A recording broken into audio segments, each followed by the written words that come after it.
হেৰুৱাম বুলি মোক তেওঁ হেনো ভয় কৰে।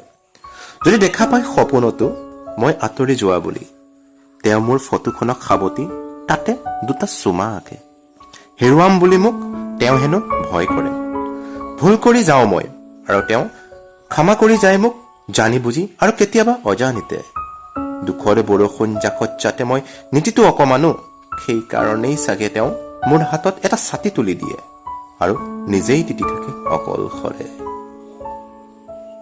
বিহুৱে হওক, পূজাই হওক অথবা কোনো উৎসৱ নহলেও তেওঁ কিনি আনে নতুন পোচাক আমাৰ কাৰণে, কপালৰ কেঁচা ঘাম মাটিত পেলাই হলেও। মৰমৰ সংজ্ঞা বিচাৰি পালো মই তেওঁৰে মাজতে, যে নিজৰ হৃদয়খনকে বন্ধকত থৈ দিলে মোৰে কাষতে।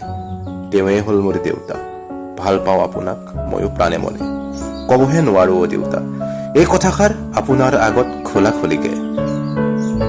কাৰণ আপুনিতো কৈছিল এদিন, মৰমৰ বোলে কোনো নিৰ্দিষ্ট ভাষাই নাই।